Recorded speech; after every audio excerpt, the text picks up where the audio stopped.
कोई समस्या नहीं जिस समस्या का कोई निदान नहीं।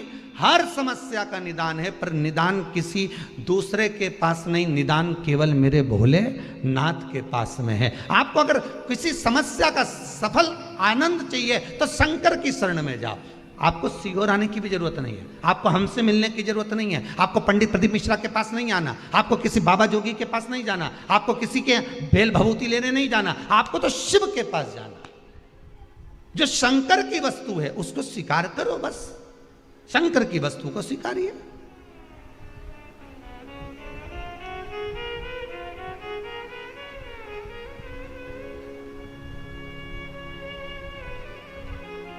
शंकर की वस्तु को स्वीकार करना चालू कर दीजिए। अरे भाई, शिव महापुराण की कथा तो यहां तक कहती है, यहां तक वर्णन कर रही है, जिस व्यक्ति की नौकरी नहीं लगती, सर्विस नहीं लगती, हर जगह पर अप्लाई कर रहा है, बार बार इंटरव्यू देने जा रहा है, लगातार उसको अगर सफलता प्राप्ति नहीं हो रही है तो धतूरा ढूंढो। धतूरा कहीं बाजार में नहीं मिलेगा, किसी वृक्ष से धतूरा तोड़ लिया, कुछ मत चढ़ा, तू शंकर जी के मंदिर में जाकर तेरा नाम और गोत्र बोल और शिव जी को धतूरा चढ़ाना चालू कर दे और बाबा से विनती कर, धतूरा चढ़ाना चालू कर। अब धतूरा कोई बहुत कीमती होता है क्या? बहुत पैसे का मिलेगा क्या? कहीं पे मिल जाएगा। धतूरा तोड़ और चढ़ा शंकर जी को। रोज नियम बना ले कि एक धतूरा मैं शंकर जी को चढ़ाऊंगा, प्रतिदिन चढ़ाऊंगा, शिव जी से जाकर निवेदन करूंगा प्रतिदिन। शंकर जी की प्रिय वस्तु में धतूरा, बेलपत्र आदि कादि की तो है, क्या है? चढ़ा रोज एक धतूरा, फिर वही धतूरा जिसके यहां तू इंटरव्यू देने जा रहा है उसी के सिर पे चढ़ गया। जो तूने शिव जी के चढ़ाया वही धतूरा वहां चढ़ा है, तो क्यों चिंता करता है? रोग धीरे धीरे वो मशीन पर ले जाकर लेटाया और शरीर मशीन ने वाइब्रेट करना प्रारंभ करा। हम कहते हैं हमारा शरीर ठीक हो गया, हाथ ठीक हो गया, पांव ठीक हो गया। क्यों हो गया? क्योंकि वो मशीन वाइब्रेट करती है। शिव महापुराण की कथा कहती है हमारी भारत की भूमि, भारत माता की भूमि ऐसी प्रबल भूमि है जिस भूमि पर अगर कोई थोड़ी देर बैठकर भगवान की भक्ति करे, भोजन करे, तो उसका तत्व हमारे शरीर में आता है और हम भी रोग से मुक्त हो जाते हैं। रोग से मुक्त होना है, अगर शरीर के रोग से मुक्त होना है तो भोजन भी जमीन पर करो और भजन भी जमीन पर करो। बैठो जमीन पर, लगाओ थाली और भोजन करिए। थोड़ा घुटना काम नहीं देगा, थोड़ा शरीर में हो सकता है तकलीफ हो, थोड़े दिन, थोड़े समय।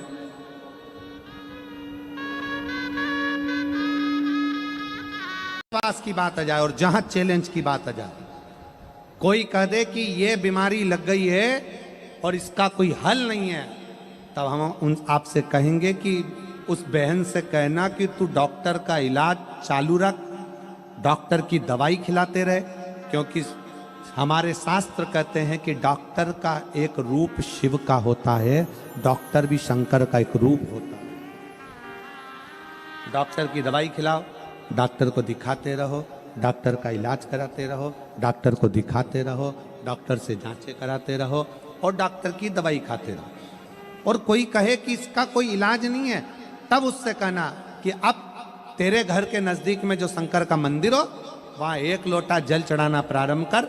शिवजी पे चढ़े हुए जल को लाकर अपने बच्चे को देना या अपने परिवार में जिसका तबीयत खराब है उसको आचमन कराना प्रारंभ कर। 15 दिन बाद मिलेंगे कि बाबा कितनी कृपा करता है, फिर सोचा है।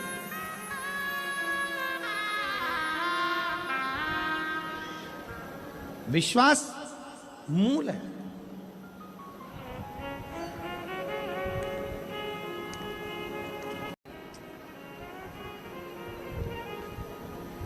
और गंगा मैया कहती है कि मैं पृथ्वी पर आऊंगी, पर यदि मुझे कोई संभाल नहीं पाएगा तो मैं पाताल में चली जाऊंगी। गंगा जी कह रही मैं आ तो जाऊंगी, पर मुझे अगर संभाला नहीं तो मैं पाताल में चली जाऊंगी।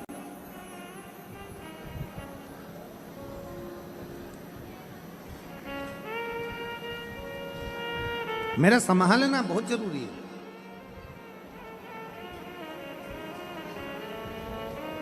और संभालने के लिए कोई तो हो जो मुझे संभाल ले। इतने में भागीरथ जी ने तुरंत कहा कि आपको कौन संभाल सकता है, आप बता दो। तो गंगा जी बोलती हैं कि मुझे संभालने के लिए तो 33 कोटि देवी देवता अगर एकाग्रित हो जाएं, 33 कोटि देवी देवता यदि एकाग्रित हो जाएं और 33 कोटि देवता एक जगह पर एकाग्रित होकर अपना पूरा बल लगा लें, पूरा बल लगाएं, तब गंगा जी कहती है कि मुझे कोई संभाल सकता है, तब मुझे कोई संभाल सकता है।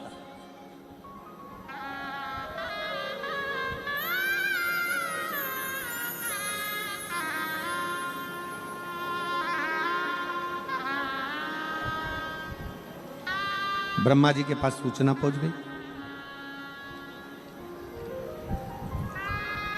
और जब चैलेंज की बात आती हूं तो शिव जी का विवाह जरूर।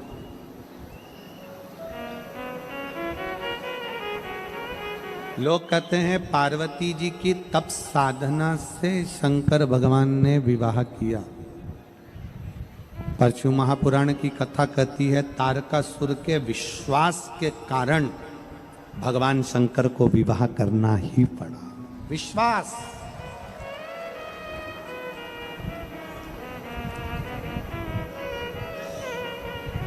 एक भरोसा, एक दृढ़ता, एक विश्वास, एक मूल भरोसा, एक विश्वास शिव को करीब में लाता है। और कितना भरोसा होगा, कितना विश्वास होगा, देवाधिदेव महादेव का कितना भरोसा होगा, कितना विश्वास, कितनी दृढ़ता होगी। जिस समय पर षडानंद कार्तिकेय जी तारकासुर को मारने के लिए जाते हैं, जिस समय पर तारकासुर का संहार करने के लिए जा रहे हैं,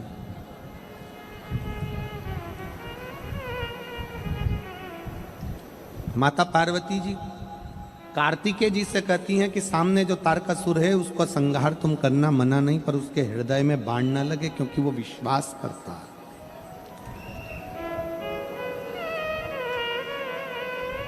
भरोसा करने वाले का भरोसा कभी नहीं टूटता, पर भरोसा किस पर करना है ये तुम निश्चित करोगे। संसार के लोगों पर भरोसा करा तो टूटेगा जरूर, पर शिव पर भरोसा करा तो कभी नहीं टूटेगा, ये निश्चित।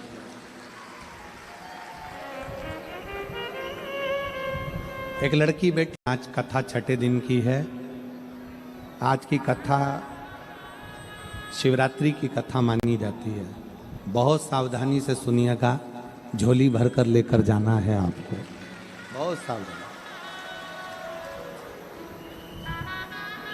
ये जाने वाले आने वाले आपको कष्ट जरूर देंगे, पर मेरा कार्यकर्ताओं से निवेदन है आज की कथा छूटे ना किसी की। एक बहन ने तो पत्र में लिखा है, देखिए, एक बहन ने पत्र दिया। परशु महापुराण की कथा कहती है पूजन भले कितनी भी देर का करो, पर विश्वास